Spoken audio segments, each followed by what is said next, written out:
Hey, friends, welcome to another episode of Better Than Before Breast Cancer with the Breast Cancer Recovery Coach. I'm your host, Laura Lummer, and I am so glad that you are taking the time today to listen to this show. This is our Tuesday Terrain Talk, and today I want to talk to you about something that I hope when you walk away from this, you feel a little more at peace with giving yourself some time for rest. So I want to start off by defining the difference between sleep and rest and what I'm talking about. So when I'm talking about sleep, I'm saying when you go to bed at night, right? You turn off the lights, it's nighttime, and you're going to bed for your 6 to 8 hours of sleep at night. That's what I'm referring to when I say sleep.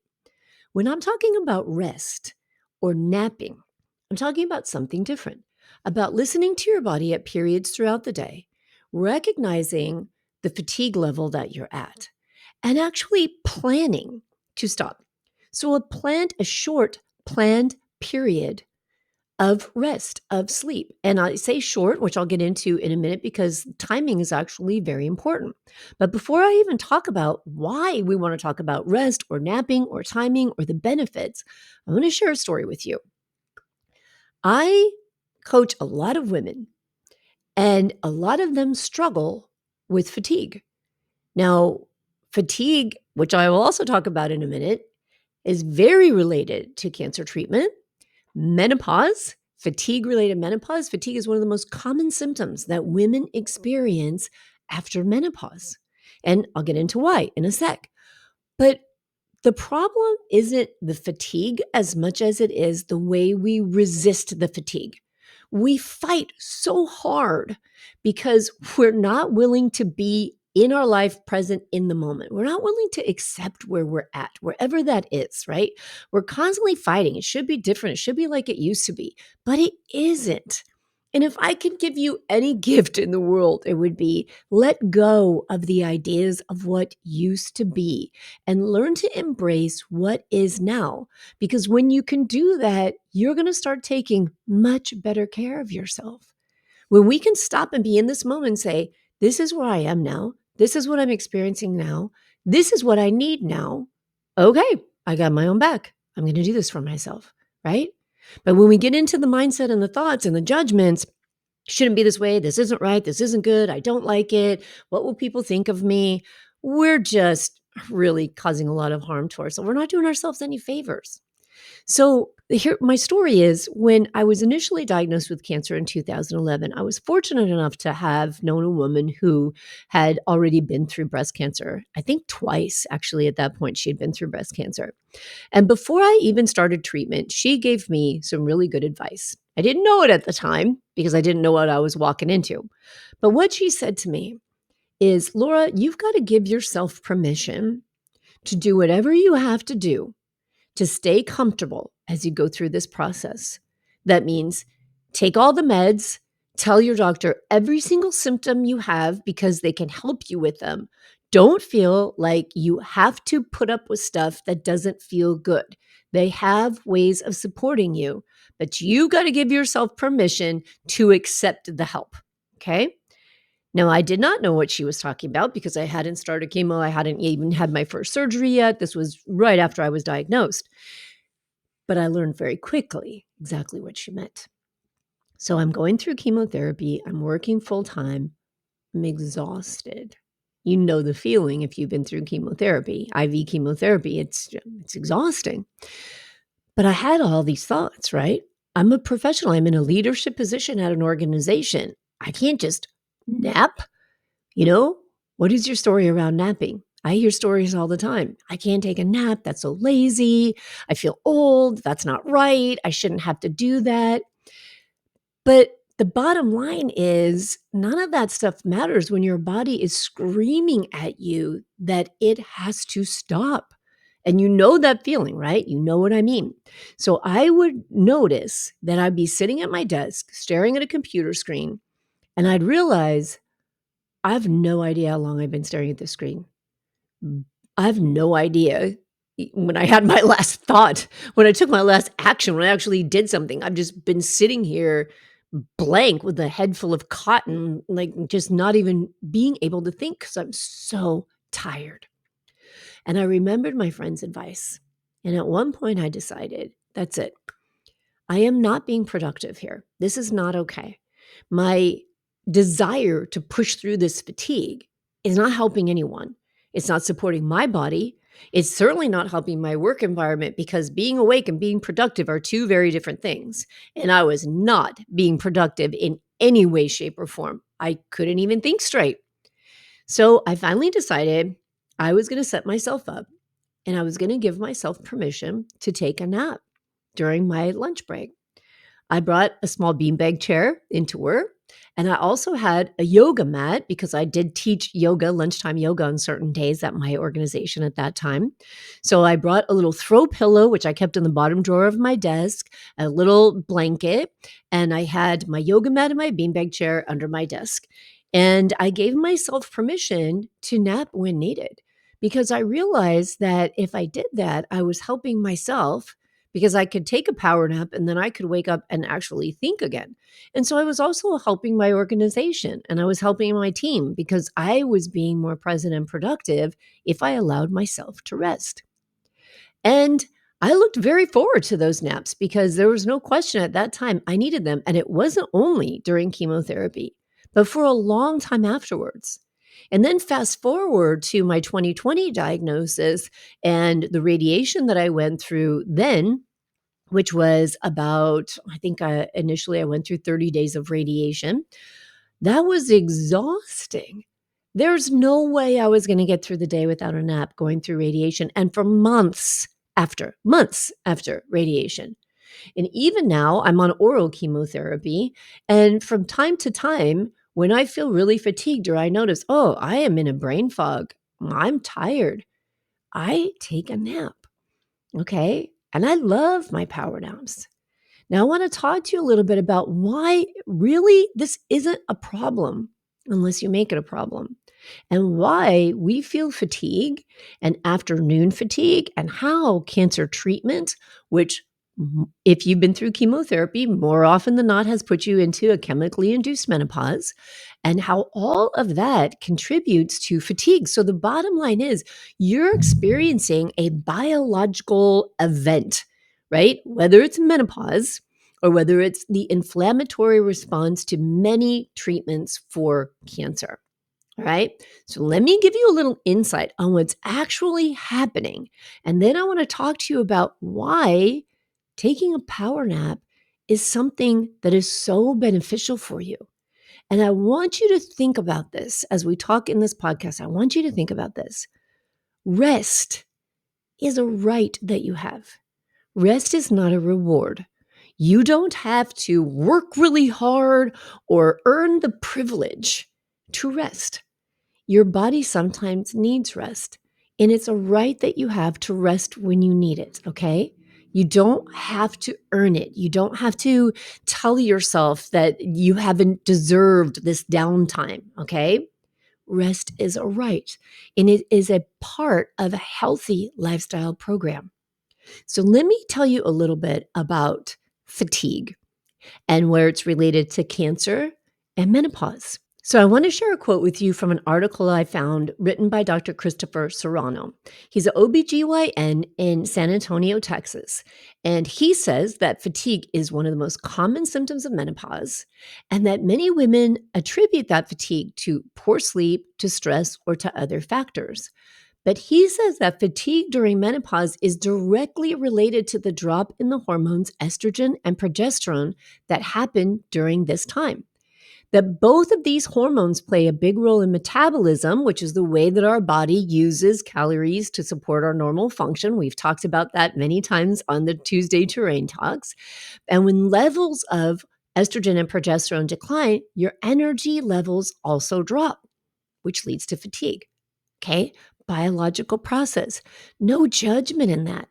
There's nothing wrong with you, right? What's happening is your body is going through a process, your hormones are changing, and this is just where you are at in your life. Okay? Now, another symptom of menopause is that we get night sweats and we get hot flashes and we have interrupted sleep, oftentimes, a lot, and for a long period of time. we can experience sleep disruption. Now, I've done previous shows on what happens when we have sleep disruption, right? It increases our stress levels, it increases our cortisol levels, and it leads to brain fog and fatigue throughout the day. So, this biological event of menopause, which either we've gone into it naturally or we've been thrown into it by a cancer treatment, affects these hormones.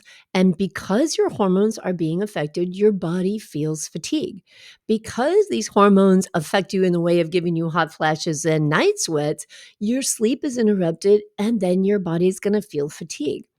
I want to just emphasize that because it's so important that you realize there's nothing wrong with you.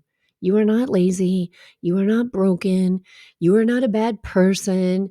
There's nothing to be ashamed of in the fact that you feel fatigued because it's perfectly normal that you feel fatigued. So when you feel this fatigue and you hear yourself say, I don't want to feel like this, I just want to feel normal, remember this. That is normal. It is normal for where you're at. It is absolutely expected for where you're at. Okay? So let yourself just embrace that for a moment. Oh, hey, just like back when I was having menstrual cycles and my hormones were raging and I'd have PMS or I'd have cramps, that wasn't abnormal, right? That was expected. It was normal. Fatigue is also expected and normal after menopause. All right? There's one thing. A second really important factor to consider when you're feeling fatigue is chronically low levels of inflammation. Now, I want to share with you some information from an article published by Oxford University in their Cancer Spectrum Journal. So, in this study, they talk about how inflammation is a consequence of many cancer treatments because the treatments we go through, the chemotherapy, it creates inflammation. And part of that is to fight off tumors, right? To enhance what the study says anti tumor immunity. But as a result of creating that kind of inflammation, and this is a quote, these side effects are sustained long after cancer treatment has ended and may coincide with sustained chronic low grade systemic inflammation that compromises the health of organs in the body and central nervous system. Okay. What does that mean? It means that our body is trying to heal. It's got this chronic low level inflammation. And what do we need to do in order to heal? Sleep. We have to have rest, right? Our body heals, cleans itself up, and recovers when we rest. It goes on to say that the assessment of circulating cytokines and their downstream products, so proteins that are made in our body and their downstream products, are considered to serve as potential biomarkers for systemic inflammation, identifying cancer survivors at risk of inflammation associated disorders. And in relation to the central nervous system, inflammatory markers are associated with cancer-related fatigue, with anxiety and depression, and in some studies, in women with breast cancer, cancer-related cognitive impairment. Okay? Again, here's a fact, right? There's nothing wrong with you. Chemotherapy causes chronic, long-term inflammation. And yet, this article says that low levels of C reactive protein, also known as CRP, which is an inflammatory marker, are in contrast with previous studies showing that C reactive protein levels in 734 breast cancer survivors that were observed were much higher above the clinical cutoff up to 31 months after diagnosis. Okay. So, once again, there's inflammation happening in the body. We've got all these biological processes. We're in menopause. We're coming out of cancer treatment. We look on the outside normal again, right? Maybe we have shorter hair. Maybe we don't have hair yet. But then your hair is growing back. And we as survivors often struggle with this. Well, people think I look great, but I don't feel normal inside. I don't feel great. I don't have my grounding. I don't have my footing. And yet we do that to ourselves, right? We look at ourselves and we say, well, look at me. I should be back to normal by now. But why? When the facts are the facts. And the facts are that your hormone levels have changed. So this is normal now. This is how your body works now, and your body may be dealing with chronic long-term inflammation. So again, we come back to this being in the moment and saying, okay, if I could let go of what I'm telling myself I should be feeling and I should be wanting and I shouldn't have to do, and I can just embrace and love myself in this moment and say, this is what's happening to me now. Like it or not, want it or not, want to resist it or not, this is what's happening to me now. And what do I need in order to take care of myself? Because this is what's happening now. And I want to offer to you, my friend, that one of the things you can do to take care of yourself is take a nap. All right. Let me tell you a little bit about napping. Let's talk about power naps, because sometimes when I talk to people about resting, about taking a nap and their thoughts, there's a lot of thoughts around taking rest during the daytime or sleeping during the daytime. And one of those thoughts is also, I'm afraid if I take a nap, I won't be able to sleep at night. And so it's important that we understand that there's actually studies behind this and information behind this, which means there's actually a right way to take a nap. So let's talk about that. In an article, which I will also link to in the show notes for this episode, that was published by the Sleep Foundation, it says that a power nap to be effective needs to be timed so that a person wakes up when they're in the early and lighter stages of sleep. This is really important. And when I told you the story of how I would take naps at my lunchtime, I always set an alarm because I didn't want to feel groggy, right? I wanted to feel refreshed. And that groggy feeling, again, in this article, it refers to it, they call it sleep inertia. And that's that sluggish, funky feeling if you sleep too long and feel groggy and you feel like, oh gosh, that just made it worse. So be sure once you've given yourself kind and gentle permission to take a nap, because your body is saying, please take a nap. I'm really tired and I need a little bit of healing and a little bit of energy and a moment to clear my brain. Then taking a short nap for less than 20 minutes is highly recommended. So let me tell you what the Sleep Foundation says happens if you take a power nap. So I'll quote this first. It says, research shows that a 10 to 20-minute power nap can be refreshing and make you feel more awake. It improves alertness and functioning right away with little or no grogginess. And power naps are unlikely to interfere with nighttime sleep if they're taken in the early or mid afternoon. And in that article, here are the benefits of taking a power nap. Power naps are associated with reduced fatigue. That's not surprising. Increased alertness and attention, improved performance and safety for shift workers, better memory, decreased reaction time, boosted mood, and improved heart health. That's interesting, right? Now, in another article by The Balanced Midlife on the benefits of napping during menopause, it says that napping during the day can provide an opportunity to catch up on lost sleep, like we were talking about a minute ago, and promote restorative sleep and alleviate the fatigue and tiredness experienced during menopause. It goes on to say that short power naps can provide a quick energy boost, enhance alertness, and allow women to better manage their daily activities and responsibilities. That taking time for a nap can provide a break from daily stressors and contribute to an overall sense of well-being. And that incorporating naps into your routine, women in menopause can enhance cognitive abilities, boost memory consolidation, and improve overall brain function. Napping, this article says, provides an opportunity for the body to relax and rebalance hormone levels, promoting a sense of calm and well-being. So you've got all the information. You know that it's normal. It's not bad. It's not wrong. You're not broken.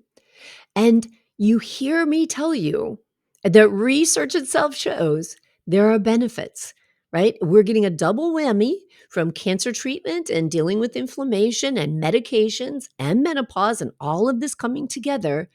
And rest is another way to give yourself some love. So, what are all the thoughts you have about napping? What are all the thoughts you have that stop you from taking care of yourself when you are just feeling like you're slugging through muck and mud, like your quicksand is in your mind, but you tell yourself you can't rest? Don't do this. It's lazy. It's not right. It's not okay. Those are all just stories. They're just thoughts, right? Napping isn't bad. You just choose to make it that way if that's the way that you want to think about it. So you may not have the opportunity like I did to have a private space where you could turn off the lights and lock the door and take a nap in the middle of the day. So what could you do if you're in a work environment? Well, you can go out to your car. And if you don't want to sleep in the parking lot at work, drive to a park. Drive to a grocery store parking lot and park out in the back. Do something for yourself that you feel comfortable with and that you feel safe doing, but give yourself the beauty of that short period of rest and see how much it benefits you. If you are at home, again, work through your stories. Sometimes when we have a lot of resistance come up for things, I recommend this. I'm sure I've talked about it on the show before, that if you feel really tired and you feel like you want to take a nap, but you notice you're resisting it, you've just got a lot of thoughts about it. Take out a pencil and paper and write at the top of it, taking a nap. Write everything you think about taking a nap. Look at your thoughts and then ask yourself when you look at these thoughts, is this true? And does it serve you to think it? Because you get to choose. So if you're looking at, I'm feeling so tired, I'm not productive, there's no sense in you being awake because you're not getting anything done. You can't think straight. You're in a brain fog and you're in a mood funk. But if you took 20 minutes out of your day and set a timer, maybe nobody even noticed you were asleep for 20 minutes. You could have a much better day and you could be giving your body exactly what it needs.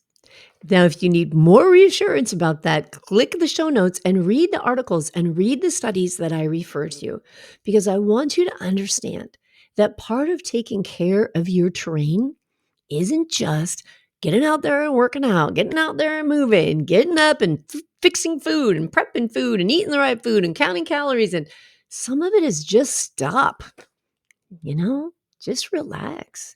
Let yourself relax. Don't guilt yourself. Don't judge yourself.